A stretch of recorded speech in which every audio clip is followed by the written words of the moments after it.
എൻ്റെ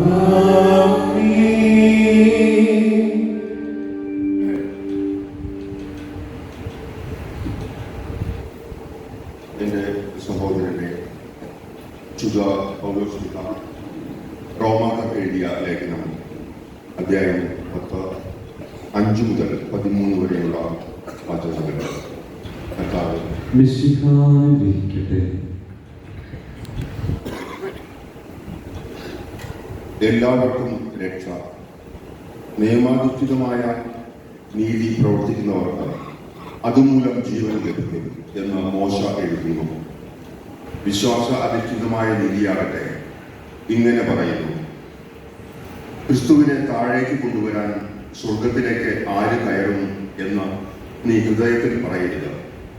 അഥവാ ക്രിസ്തുവിനെ മരിച്ചവരിൽ നിന്ന് ഉയർത്താൻ പാതാളത്തിലേക്ക് ആര് ഇറങ്ങും എന്നും പറയരുത്. എന്നാൽ പിന്നെ എന്താണ് പറയുന്നത്?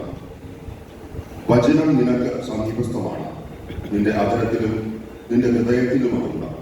ഞങ്ങൾ പ്രസംഗിക്കുന്ന വിശ്വാസത്തിന്റെ വചനം തന്നെ. ആകയാൽ യേശു കർത്താവാണ് എന്ന് അധരം കൊണ്ട് ഏറ്റുപറയുകയും ദൈവം അവനെ മരിച്ചവരിൽ നിന്ന് ഉയർപ്പിച്ചു എന്ന് ഹൃദയത്തിൽ വിശ്വസിക്കുകയും ചെയ്താൽ നീ രക്ഷ പ്രാപിക്കും. എന്തുകൊണ്ടെന്നാൽ മനുഷ്യൻ ഹൃദയം കൊണ്ട് വിശ്വസിക്കുകയും തന്മൂലം നീതീകരിക്കപ്പെടുകയും ചെയ്യുന്നു. അവൻ അധരം കൊണ്ട് ഏറ്റുപറയുകയും തന്മൂലം രക്ഷ പ്രാപിക്കുകയും ചെയ്യുന്നു. അവനിൽ വിശ്വസിക്കുന്ന ഒരുവനും ലജ്ജിക്കേണ്ടി വരികയില്ല എന്നാണല്ലോ വിശുദ്ധ ഗ്രന്ഥം പറയുന്നത്.